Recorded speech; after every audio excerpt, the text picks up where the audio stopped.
Hello guys! Good morning sa mga Taurus. Kung kayo ay Taurus, para sa inyo ang message na to today guys. Simula sa araw na to, ang message na to sa mga Taurus. Okay, Taurus, this is for you.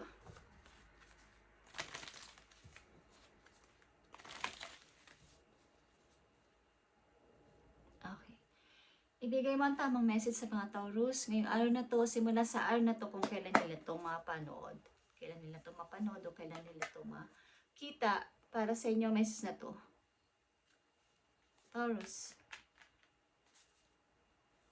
Okay. Finding sanctuary guys is here. Inikait kayo ni Lord na maging lapit pa kayo sa Kanya o magkaroon pa ng pag-upgrade sa inyong spiritual relationship. Okay, Taurus, tingnan natin ang inyong message. Ano ang gustong sabihin sa inyo today? Simula sa araw na to guys.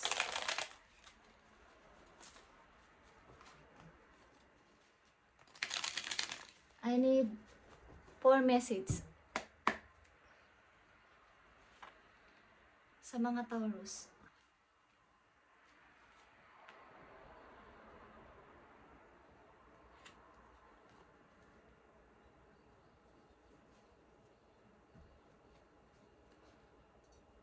Knight of Wands is here. Okay, Knight of Wands.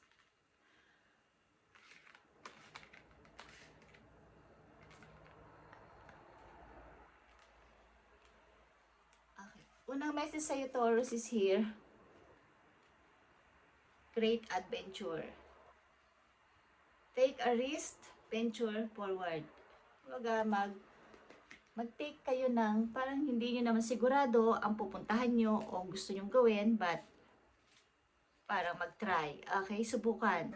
Kahit na hindi kayo natatakot kayo o kayo ay medyo kinakabahan dito sa inyong plano na to o sa inyong gusto na to, ito ay great adventure para sa inyo guys. Okay, may mga makakasama kayo dito sa inyong paglalakbay o pagta-travel, but nakakatakot man itry, nakakatakot masubukan, pero ito ay magdadala sa inyo sa magandang patutunguhan o magandang paglalayag, pagta-travel. Okay, mga magta-travel kayo siguro, Taurus, pupunta ng ibang lugar, ibang bansa, is take a risk, venture forward. Mag-forward lang.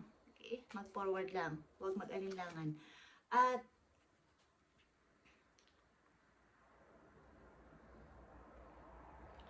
shout out to the heaven with happiness.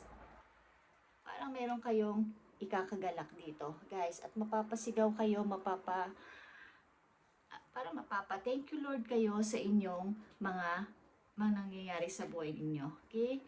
May mga magagandang mangyayari sa inyong buhay, guys. Kaya ito ay great adventure. So kayo ay wag matakot mag-try, wag matakot subukan ang mga gustong gawin sa buhay simula sa araw na to. Ito ay bagong pintuan guys, bagong pintuan after ng mga nangyari sa inyong pagsubok, maring mga nawalan kayo ng family, literal na nawalan ng family, o kaya ay nagkahiwalay ang mag-asawa dito, but kahit na ano pang gawin ninyong pagsisikap na ito ay mabuo, ito ay inyong pinagpipray na maging maayos, pero natungo pa din o napunta pa din sa paghihiwalay, is ito na yung tamang time na kayo ay mag-isip-isip na lumingon sa sa bright side, na meron pang magandang pag-asa, meron pang pag-asa. Hindi lang dito ako naka-stuck o nakatuon ng pansin. May bago pang mangyayari sa akin. Okay. So, ilan sa inyo talaga ay medyo malungkot, medyo nasaktan, o talagang nasaktan ng ilan sa inyo. Parang ito na yung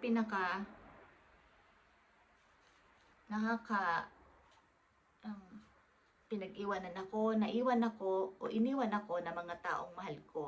Ito man ay loved ones ninyo or mga sa pag-ibig, sa mga anak, sa mga kaibigan. pamilya is merong mga nanakit sa inyo, Taurus. At ito na nga yung sinasabing great adventure. Six of Wands, patungo dito sa kabilang side. Kung dito nagkaroon kayo ng mahirap na sitwasyon, malungkot na sitwasyon, napag-iwanan, iniwan sa Aries, andito yung pagbangon ng mga Taurus patungo sa kanilang pangarap o sa kanilang gagawin pa sa buhay. Bagamat konting-konti lang naman ang mga taong sumusuporta sa inyo, nag-cheer sa inyo na magpatuloy ka, Taurus, is meron namang mga tao. Yeah guys, nakita nyo tong Wheel of Fortune. Okay? So, great adventure. Kung nagbabala kayo this month, this year, o sa mga susunod pang taon na kayo ay umalis, mag-travel, itry naman ang kapalaran sa ibang lugar is 100% is magtatagumpay kayo dito, Taurus. Okay, huwag kayo mag-alinlangan sa inyong binabalak sapagkat ito ay pag-aalinlangan. Okay? Plano mag-forward pero nag-aalinlangan, natatakot. Tingnan natin to, Taurus. Kayo ay hiwalay sa asawa. Ilan sa inyo nandito? Bagamat inayos naman o inaayos naman is napunta pa din sa pag-ihiwalay.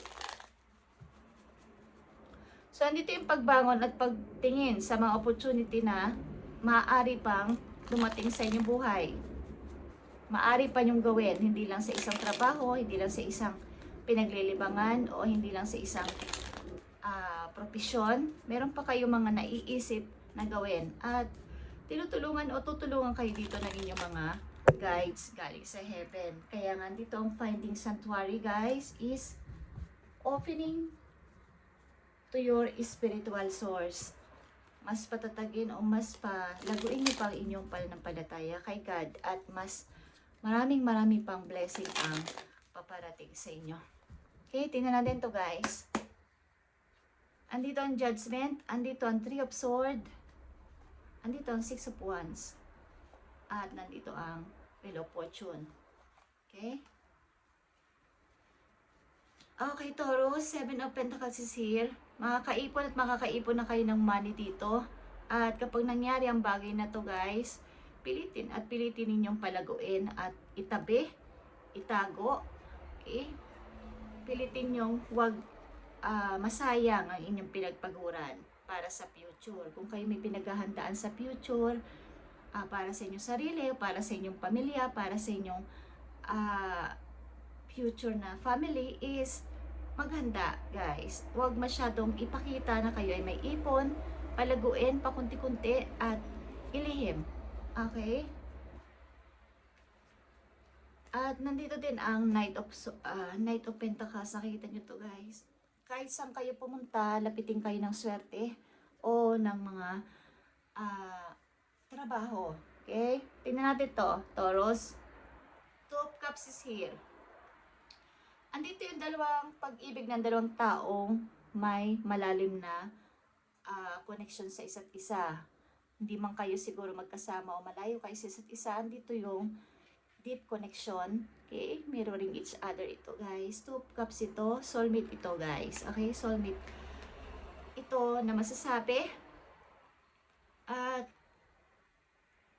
maaaring kahit di man kayo magkasama o magkasama mo kayo is andito yung love. Andito yung love, Taurus. Okay? Tingnan natin yan. Andito ang Three of Swords and reverse sa Three of Swords. Maaaring kayo ay unti-unti nang nakakapag-healing. Unti-unti nyo nang pinapalaya. Okay, ang inyong sarili dito after ninyong masaktan, iwanan, saktan, is andito yung pag-release. Okay, release. Pag-healing sa sarili. Six of Wands, guys. Maraming mga gumugulo sa inyong utak ng ganitong klaseng pag-iisip na ngayon na mag-forward ako, harapin ko ang isipin ko naman ang sarili ko ngayon, magkaroon ako ng freedom at mangarap pa para para sa aking sarili at sa mga taong nagmamahal sa akin. At nandito yung mga taong istorbo sa inyong paligid. So, wag ninyo itong, huwag kayo magpa-istorbo dito. Maring left and right, may mga nang i-istorbo sa inyo mga pag gustong umabala sa inyong pag-forward. Okay, guys? Huwag kayo magpa-istorbo dito, magpa-disturb. Okay? So, andito ang Six of Pentacles, guys. Sa darating na mga opportunity o mga opportunity papating sa inyo is maaaring ito ay napakaganda ng pagpasok ng money sa inyo. Ito ay give and take. Kapag kung anong inyong binigay na effort sa work, sa inyong company, ganun din ang kapalit na ibibigay sa inyo ng inyong boss o ng inyong tatrabahuhan. Hindi naman kayo magiging bad dito o kaya ay magiging kumbaga tama lang kung ano inyong binigay, kung ano inyong effort, kung ano inyong pinag-usapan, yun din ang inyong matatanggap. At napakaganda nito, guys. Okay, sa trabaho na ito na inyong mahahanap o mapapasukan is maganda ang daloy ng inyong pera dito at makakaipon nga kayo. Okay? Taurus, tingnan natin to. Great adventure is here. Take a risk, venture forward. Or mag-alala at magpatuloy lang. Mag-forward lang. Tingnan natin ang inyong yes or no. Taurus. Taurus. Kumusta na kayo, guys? Okay? Taurus, last minute changes. Too late. Behind schedule. Okay.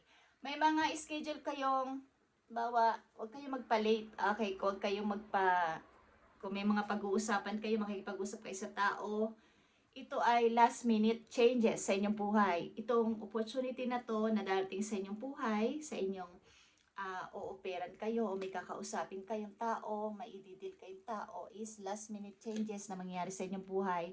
So kung may schedule kayo about dito, huwag kayong magpa-late.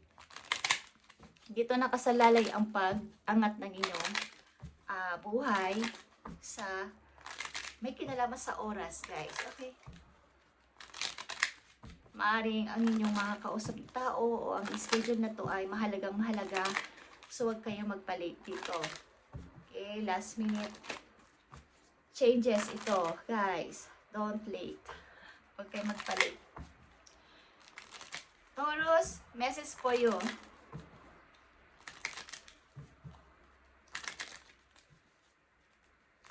At lagi niyong tandaan na ang lemon ay maasim pero maganda at maraming benefits sa katawan ng tao. Katulad ng buhay na nangyayari sa inyo. Okay? Na ang ilan gusto nila matamis lang. Ayaw nila ng mapait. Ayaw nila ng maasim. Ang karamihan sa mga tao, kapag binigyan mo ng lemon o ng apple, ang pipiliin nila apple syempre. Okay? So, dapat yung malaman na hindi lang doon nakabase ang buhay. Mas maganda pa rin itry yung iba't ibang flavor. Okay, Taurus? Alam mo ang ibig ko sabihin.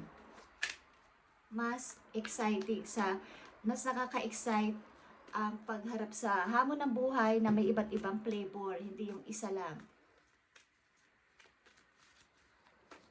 So, ang ilan sa inyo ay maaaring matry naman ito. Masubukan naman kaya ito. May ganun kayong kaisipan. Is hindi masama, Taurus. Okay, message po you, Taurus. Tingnan natin. If you find yourself stuck in a situation you are unhappy with, okay, ask yourself why you are still there. This is a fear of the unknown. Leaving toxic situation or people can be the best thing you could do for your soul and your spirit. Be first. Okay, kaya nandito ang Great Adventure, Taurus. Kung kayo ay hindi na happy at hindi ko deserve ang lugar na to, ang mga tao na kasama ko, bakit andun ka pa sa lugar na yon? Bakit nandun ka pa sa tao na yon?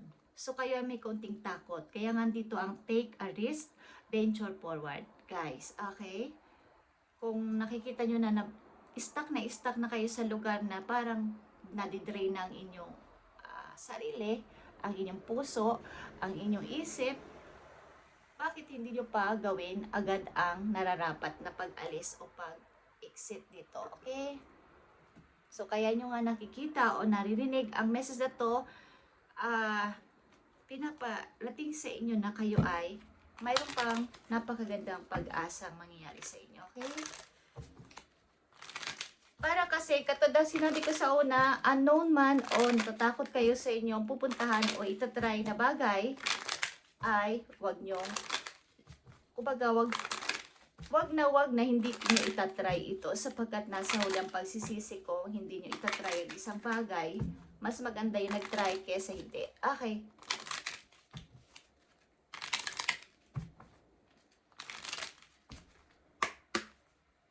Taurus, this is for you. Andito ang dog at ito ay loyalty. Loyalty. You may be feeling like those around you let you down or not doing their fair share of work. Not doing their fair share of work. This comes a reminder that loyalty exists and you must not settle for anything less. You deserve better than mixed signals. Okay. So, maaaring sa inyo ang trabaho, may kaugnayan din ito na masyado kayong ibinibigay nyo ang lahat sa inyong trabaho o kahit sa tao, kahit sa mga nakapalibot sa inyo, kayo ay loyal. So, pag nararamdaman nyo ng ano ba tong ginagawa ko, kahit na ang dami ko nang ginagawang mabuti o ibinibigay na maayos na trabaho o pagmamahal o pagkikare, andito yung parang hindi naman nila ako binibigyan ng halaga. So, dapat na kayo mag-isip-isip sa ganong klaseng pagtrato sa inyo. Okay? Mas may maganda pang mangyayari sa inyo. Sa iba ninyong mga plano, sa iba ninyong gagawin. Baga, you deserve better than mixed signals. Maaring inuutos-utusan kayo, pinapasunod, kinukontrol. So, kailangan nito ang mixed signals. Hindi lang yung stoplight, hindi lang red. Kailangan nyo rin makita, may blue pa pala, may green pala, may orange pala, okay? So, Taurus, ito ang message sa inyo. Paalala man to o gustong ipahiwatig sa inyo. Guys, today, simula sa araw na to guys, Taurus, thank you Spirit. Nakita nyo itong gustong ipahiwatig sa inyo. Okay? Material and spiritual prosperity. Nakita nyo to. Ito din ay 6 of Wands, guys. Sa pagpapatuloy ninyo, guys, okay, solar plexus chakra is here. Ito ay pag-i-start, restart, number 3. Kaya ito ay tagumpay, guys. Okay? Aanihin nyo ang tagumpay dito sapagkat kayo talaga ay magpo-forward papunta sa inyong nais gawin. Huwag nyo itong pigilan, guys. Huwag nyo itong pigilan na mangyari sa inyo. Kung kayo nag-o-overthink at takot at may mga nagpapadala kayo sa susunod ng iba na wag na Taurus, huwag mo na ituloy, huwag mo nang gawin yan, huwag mo nang isipin yan, is dito lang kayo, hanggang dito na lang kayo at hindi nyo mararanasan ng ganitong klaseng pamumuhay na maaluan sa kaperahan, maayos sa paligid, makakabili ng mga ganito, ganyan, na inyong gusto, is maaaring hindi na yan magaganap kung kayo ay magpapapigil sa mga to. Ito ay tao, guys. Mga bad energy, mga tao na gusto kayong pigilan. Wag, Taurus, wag kang mag-forward. Okay, wag kang tumayo dyan. Diyan ka na lang. Iyak ka ng iyak. Okay? Sige, masaktan ka. Okay guys, thank you Taurus and God bless sa inyo lahat guys. At pagpalain kayo ni God sa inyong kinaroroonan. San man to, ano man ang inyong ginagawa, iniisip at kayo, ano pang ginagawa nyo ngayon habang ito ay aking nire-read. God bless, Taurus. Okay, God bless. Thank you and God bless, guys.